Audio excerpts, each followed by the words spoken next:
لفظ قرآن کے بارے میں عربی لغت میں علماء کرام نے اس لفظ قرآن کے 4 مادے بیان کیے ہیں۔ کتنے؟ 4۔ پہلا ہے قرأ، دوسرا ہے قرأنا، تیسرا ہے قراءۃ اور چوتھا قرائن۔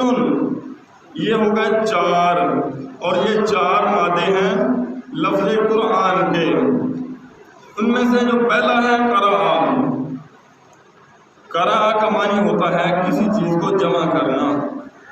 جیسے حوض کے اندر پانی بھرا جاتا ہے، پانی کو حوض کے اندر جب جمع کر دیا جاتا ہے تو کہا جاتا ہے کہ حوض کے اندر پانی کو جمع کر دیا گیا، تو اس کے لیے عربی میں لفظ قرأ بولا جاتا ہے۔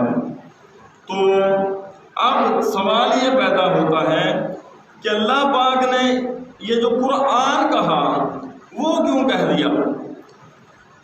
تو اس کا جواب یہ ہے کہ لفظ قرآن جو ہے اس کا مادہ ہے قرأ، اور قرأ ہوتا ہے کسی چیز کو جمع کرنا اور اکٹھا کرنا۔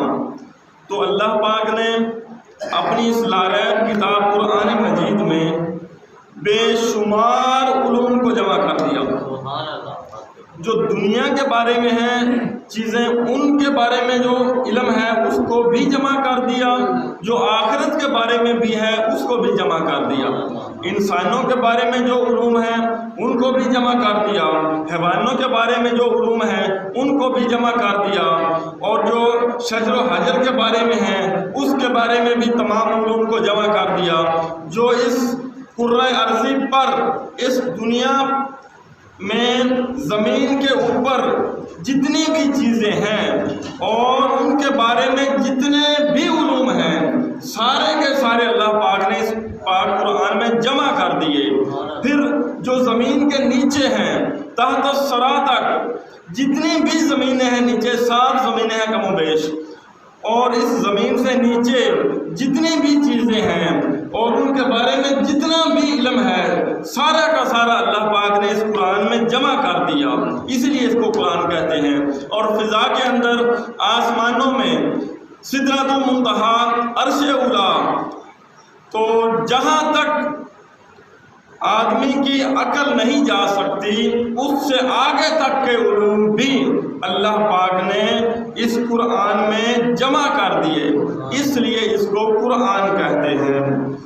اور اگلا جو ہے وہ ہے قرأنا، دوسرا جو اس کا مادہ ہے۔ پہلا تھا قرأ، قرأ کے معنی ہے جمع کرنا، اور جمع کرنے کے بارے میں ایک قرآنی آیت آپ احباب کے سامنے پیش کر دوں۔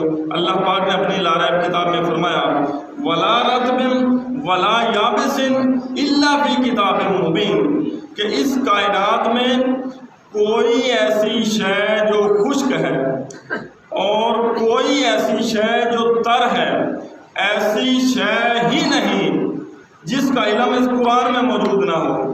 یعنی ہر خشک چیز اور ہر تر چیز کا علم اللہ پاک نے اس قرآن میں رکھ دیا۔ تو اب سوچنے والی بات یہ ہے کہ اللہ پاک نے اپنی اس کتاب کی اس آیت میں یہ جو لفظ خشک اور لفظ تر بولا ہے یہ کیوں بولا؟ تو علماء نے اس بات پہ تحقیق کی ہے اور بڑی محنت اور ریسرچ کی ہے، اور اس نتیجے پر پہنچے ہیں کہ پوری کائنات میں جتنی بھی چیزیں ہیں وہ یا تو خشک ہیں یا تر ہیں۔ پوری کائنات میں جو کچھ موجود ہے، جو کچھ بھی اللہ پاک نے پیدا کیا ہے، وہ یا تو خشک ہے اور یا وہ تر ہے۔ ان دونوں میں وہ چیز کسی ایک میں موجود ضرور ہے۔ اسی لیے اللہ پاک نے فرمایا کہ وَلَا رَطْبٍ وَلَا يَابِسٍ إِلَّا فِي كِتَابٍ مُبِينٍ، کہ اے بندے ایسا علم اور ایسی کوئی شے میں نے پیدا ہی نہیں کی جس کا علم اس قرآن میں موجود نہ ہو۔ اب آگے ہم نے کوشش کرنی ہے کہ ہم اس میں غوطہ لگائیں اور ہم اس میں سے علم کو نکال کر اس کو پڑھیں۔ دیکھیں، آج الحمدللہ رمضان المبارک ہے، ہم کوشش کرتے ہیں کہ قرآن پاک کو پڑھیں، بچوں کو بھی ناظرہ قرآن پاک پڑھاتے ہیں۔ قرآن پاک کو پڑھنا چاہیے، ایک ایک حرف کی 10 نیکیاں ملتی ہیں عام روٹین میں، جب رمضان آ جاتا ہے تو 70 بلکہ 700 ہو جاتی ہیں، بلکہ حل میں مزید اللہ پاک فرماتے ہیں اس کے آگے بھی ہمارے پاس بہت کچھ ہے تمہیں دینے کے لیے، عطا کرنے کے لیے۔ دیکھیں قرآن پاک کو پڑھنا چاہیے، لیکن میں آپ سے ایک درخواست، ایک ریکویسٹ کرنا چاہتا ہوں، وہ یہ ہے کہ قرآن پاک کو پڑھیں، ضرور پڑھیں، لیکن صرف اور صرف جو عربی ہے اس کی اس پر اکتفا نہ کریں، صرف عربی کو نہ پڑھتے جائیں ثواب حاصل کرنے کے لیے، بلکہ اس قرآن کو سمجھنے کے لیے کہ ہمارا خدا ہمیں کیا کہہ رہا ہے، اس بات کو سمجھنے کے لیے قرآن پاک کے ترجمے کی طرف توجہ دیں۔ تھوڑا پڑھ لیں، چند آیات روزانہ پڑھ لیں، ڈیلی 10 آیات پڑھ لیں، 5 پڑھ لیں، 2 پڑھ لیں، 1 آیت پڑھ لیں، لیکن اس طرح پڑھیں کہ اس آیت مبارکہ کا جو ترجمہ ہے وہ ذہن نشین ہو جائے، ہمیں پتہ چل جائے کہ اس آیت میں ہمارا خدا ہمیں مخاطب ہو کر کیا فرما رہا ہے۔ قرآن کا صحیح مفہوم سمجھنا اور اس کا جو ہے علم حاصل کرنا۔ دوسرا ہوتا ہے قرانہ۔ قرانہ کا مطلب ہوتا ہے ایک چیز کو دوسری چیز کے ساتھ ملا دینا، اکٹھا کر دینا کسی چیز کو۔ تو اب ہم نے دیکھنا ہے کہ کیا یہ قرآن جو ہے اس کتاب کو جس کو ہم قرآن کہتے ہیں، اللہ پاک نے کہا کہ یہ قرآن ہے، تو کیا یہ چیزوں کو ملاتا بھی ہے یا نہیں؟ تو ابتدا میں جو میں نے آیت مبارکہ آپ احباب کے سامنے پیش کی، اس میں اللہ پاک نے فرمایا کہ ذالک الکتاب لا ریب فیہ، ذالک الکتاب لا ریب فیہ ھدی للمتقین، یہ جو کتاب ہے یہ ہر قسم کے شک اور شبہ سے پاک ہے اور متقین کے لیے، پرہیزگاروں کے لیے ہدایت ہے۔ اب متقین کے لیے، پرہیزگاروں کے لیے جو ہدایت ہے اس کا ملاپ اور اس کا اکٹھا کرنا اس قرآن کے ساتھ اللہ پاک نے خود سورہ البقرہ کی پہلی آیات میں فرما دیا۔ تو ہمیں پتہ چل گیا کہ اسے قرآن اس لیے کہتے ہیں کہ یہ چیزوں کو ملا دیتا ہے، اس لیے ہی ہم اس کو جو ہے وہ اسی ترتیب کے ساتھ ہی پڑھتے ہیں، اسی ترتیب کے ساتھ یہ نازل ہوا ہے۔ تو میرے بھائیوں، اس قرآن کا اگر ہم ایک سورت کو دیکھیں تو وہ دوسری سورت کے ساتھ ملی ہوئی ہے، ایک جملے کو دیکھیں، ایک آیت کو دیکھیں تو دوسری اگلی یا پچھلی اس کی آیت جو آیات ہیں ان کے ساتھ ملا ہوا ہے، ایک رکوع کو دیکھیں دوسرے رکوع کے ساتھ ملا ہوا ہے، ایک لفظ کو دیکھیں دوسرے لفظ کے ساتھ ملا ہوا ہے، اور ایک ایک حرف کو آپ دیکھیں تو دوسرے حرف کے ساتھ یہ قرآن ملا ہوا ہے، اس لیے ہم اس کو قرآن اور قرآن کہتے ہیں۔ اور ایک اور مثال اللہ پاک نے سورہ آل عمران میں فرمایا کہ یہ قرآن لوگوں کے لیے واضح بیان ہے اور ہدایت ہے اور پرہیزگاروں کے لیے نصیحت ہے۔ مطلب یہ کہ نصیحت، ہدایت پرہیزگاروں کے لیے یہ قرآن ہے۔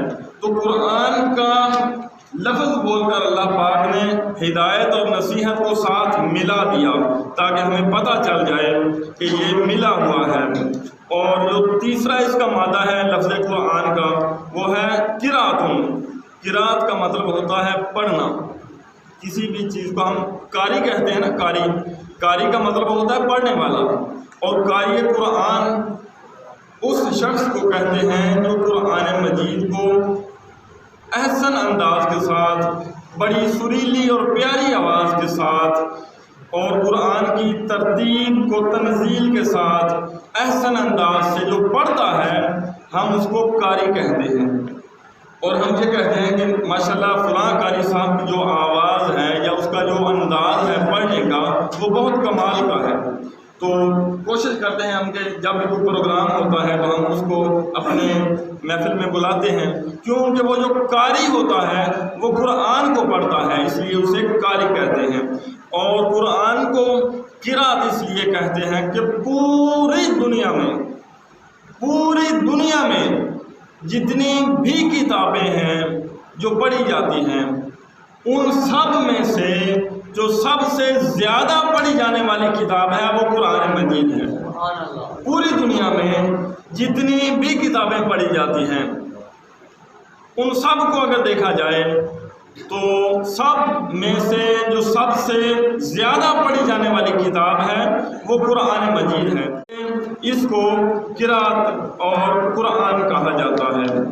اور ایک اور بات ہے، قرآن اس کو جو کہتے ہیں وہ اس لیے کہتے ہیں کہ اس کا جو چوتھا معنی بنتا ہے، اس کا مادہ اشتقاق وہ یہ بنتا ہے کہ یہ جو قرآن ہے اس کو القرائن کہا جاتا ہے، جس کا معنی ہے علامت اور نشانی یا کسی چیز کی دلیل، اس کو بھی قرائن کہتے ہیں۔